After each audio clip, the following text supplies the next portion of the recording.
Let's go over to my next guest, former Labour MP Simon Danczuk. Welcome, Simon. Good to be with you, Kevin. Always a pleasure. Your thoughts on this extraordinary statement by Jim Ratcliffe? I mean, it's the sort of thing people say in pubs, but you don't often get someone of Jim Ratcliffe's standing to say it in public. By the way, our audience are right behind Sir Jim, but he's gone on to Sky News and said Britain has been colonised by immigrants. He said you can't have an economy with 9 million people on benefits and huge levels of immigrants coming in. I mean, the UK has been colonised and it's costing too much money. Your thoughts, Simon? I'm glad somebody's saying it, to be quite honest, Kevin. I think he's exactly right. He pointed out that the population of Britain has gone from, I think, 58 million in 2020 to 70 million today. And it's completely unsustainable. This is the point that he's making, and I wish, mainstream politicians would listen to what he has got to say. And he's right about immigrants. We've been colonised by immigrants, and the many consequences of that. This idea of multiculturalism clearly hasn't worked. We've been forced to believe that we can all live happily together, but they've brought different cultures that have been very unhealthy in many towns and cities across the United Kingdom. Many more going on to benefits. The number on benefits now is just astronomical. I mean, it's just outrageous. Totally unsustainable. You can't, and we've got a Labour government that's trying to tax us to keep it that way. I mean, it's absolutely ridiculous. So I'm pleased he's come out and said this. I mean, so what we're in, we're talking about the migrant crisis, we're talking about the economy being colonised by migrants, in the past few days, another 500 or so have come across the channel, so that's still going on. We've got 16 migrants in the High Court today challenging their deportation under the ludicrous failed one-in, one-out scheme, and so on and so forth. We've got this stabbing, this awful stabbing at a school yesterday in London, where we hear that the perpetrator, a 13-year-old kid with a knife, shouted Allah Akbar. Of course, the police have said that is not a terrorist incident, because they always say it's not a terrorist incident. I mean, it just feels to me, Simon, like we are trapped in a perfect storm of a country that is falling apart at the seams under the control of a government that has no idea what it's doing and a Prime Minister who has no power, no authority and frankly no talent. We're in a really bad state, aren't we? We're in a real mess, and I think it was Robert Jenrick, who's gone from Conservative to Reform, that said Britain is broken, and that is exactly right. 66,000 illegal immigrants have come into Britain since Keir Starmer became Prime Minister. This is the guy that told us he was going to smash the gangs. That's the platform on which he tried to get elected, or he did get elected in July 2024. Smash the gangs. 66,000, that's those that we know about. The ones that have come into Britain that we don't know about, that we haven't counted, will be considerably more. And that's adding to the population all the time. Officially it's at 70 million. Unofficially, it will be much higher. There's no doubt about that. Lots of people working in the informal economy. I've met some of these people, I'll be completely honest with you. They aren't even being counted.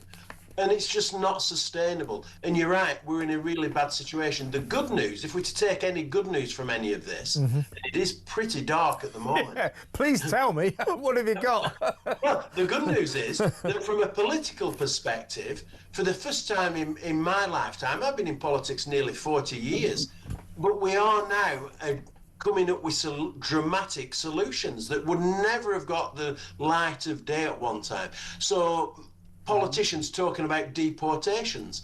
You couldn't have even said that 12 months ago, but now it's being talked about. So, if we have a Reform or a centre-right coalition government after the next general election, which I think will be sooner than 2029, so that's another positive, then I think we'll have a centre-right government that's prepared to implement deportations. I think we have we now talk, as Jim Ratcliffe has, about far too many people being on benefits. And again, that's something that wasn't being talked about. And so we are looking at dramatic solutions to coming out of the European Convention on Human Rights is now a mainstream view, conservative. Yeah, except among the Labour government, where they're still addicted to that ludicrous organisation. Can I ask you, the huge story with Sir Jim Ratcliffe, but about an hour and a half or so ago, another massive story broke. Not unexpected, but still somehow shocking. It is now, has been announced by Thames Valley Police that a member of the royal family, namely the King's brother, Andrew Mountbatten Windsor, the former Prince Andrew, is under criminal investigation by the police. That is shocking, isn't it? Yes, it's quite incredible, isn't it? And the allegation is that he was passing sensitive information over to Epstein whilst he was the trade envoy representing both the royal family but also the British government. So a serious allegation, misconduct in public office, I think is the alleged crime, which can bring a sentence of life imprisonment. And Peter Mandelson, the former US ambassador that Starmer appointed relatively recently, is facing similar charges. He's been investigated. They're going back to 1999. Civil servants are going back to 1999 to find evidence in relation to Mandelson and Epstein. Mandelson introduced Epstein to Tony Blair in 2002. Yeah. I mean, you couldn't make this stuff up. So we've significant figures who are facing serious police investigation. Yeah, exactly right. Do you remember, was it a couple of weeks ago, I got you on and I said, why won't Peter Mandelson take the hint and disappear? Because he, after his, defenestration and his disgrace, he kept writing pieces in the Spectator, and he said, I don't think I need to disappear for some emails, some historical emails that I've apologised for. Well, I think you and I were on the money, and he didn't realise the mess that he was in.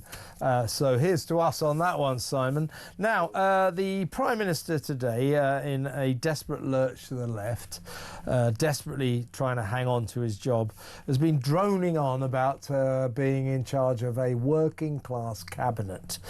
He is about to appoint to the position of Cabinet Secretary.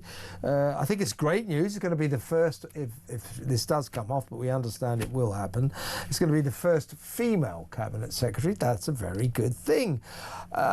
Is she working class, though?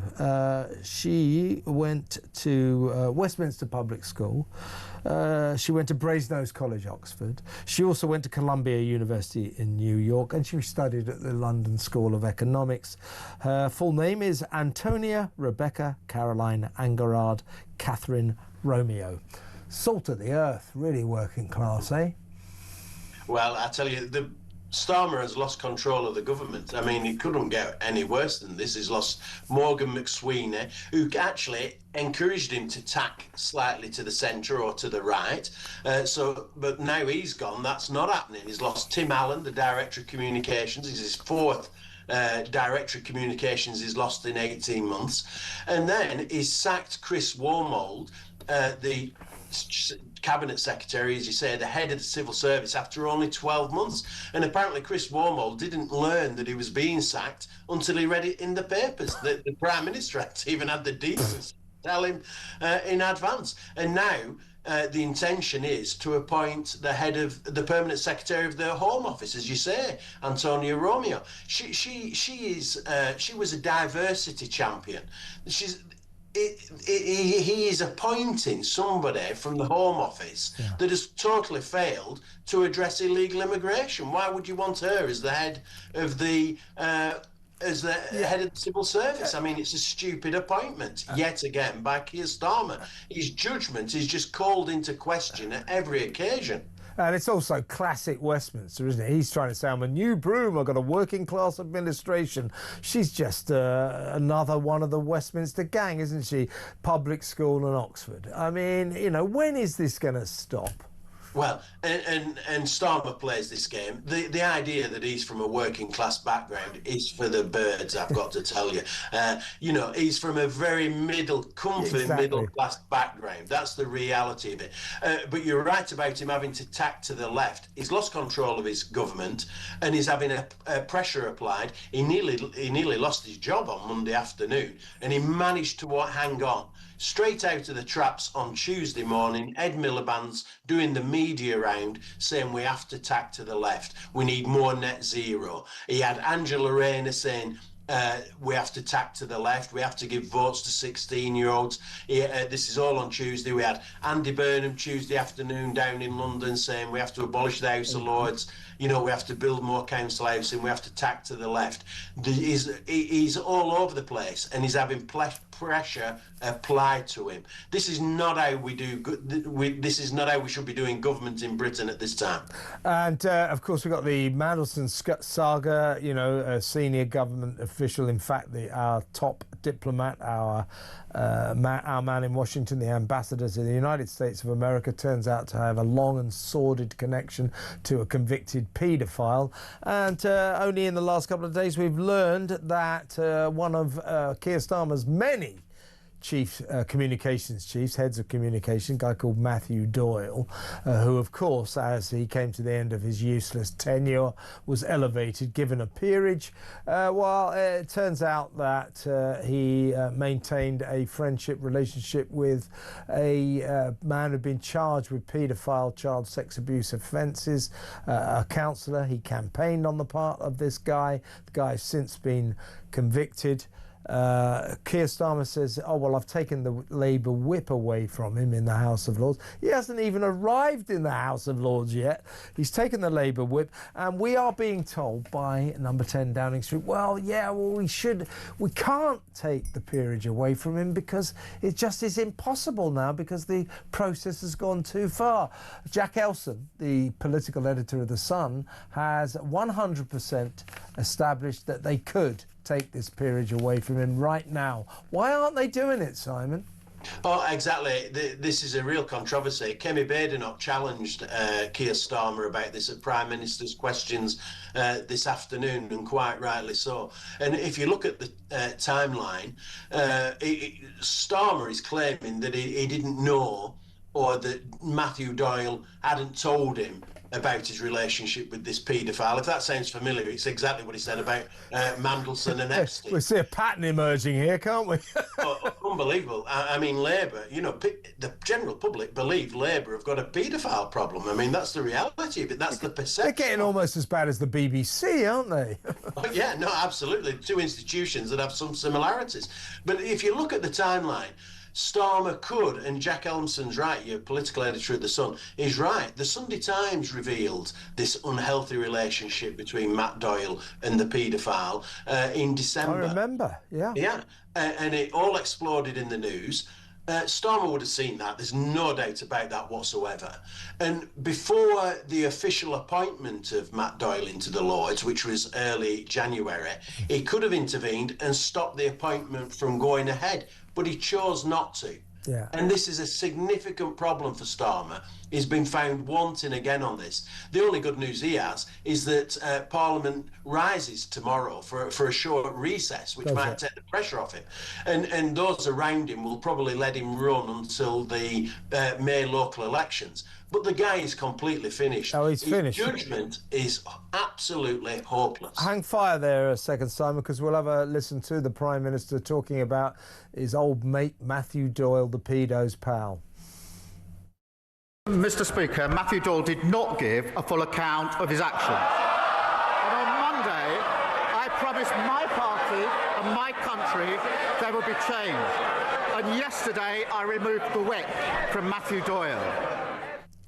He might not have given a full account of his activities vis-a-vis this paedophile friend of his up in Scotland, but it was in the damn papers. So there's this pattern emerging about this pathetic Prime Minister of ours. Oh, he lied to me. Peter Mandelson lied to me. Matthew Doyle lied to me. He's the liar. He's lying about Doyle. He knew. He knew. This is just one of these backslapping jobs for the boys, cesspit establishment system things, isn't it? Absolutely. And Starmer's refused to publish the information, the intelligence that he was given, the vetting information that he was given. It's worth listeners remembering that Starmer was the head of the Crown Prosecution Service, which failed to prosecute Jimmy Savile, failed to prosecute Mohammed Al-Fayed, failed to prosecute hundreds upon hundreds of rape gang perpetrators. I'm hardly surprised. I mean, he's the opposite of forensic, isn't he? He takes everybody at the word. I mean, I'm surprised they managed to prosecute anybody while he was head of the CPS, to be quite honest. Yeah, we need more from our Prime Minister than him being this pathetic little man saying, it wasn't me, they lied to me, it's not my fault, I'm going to fire. He's got to go. He will be going. He must know that deep down, but I guess we're stuck with him for at least the short term. Simon, brilliant to talk to you. Thank you so much. Simon Danczuk there, former Labour MP.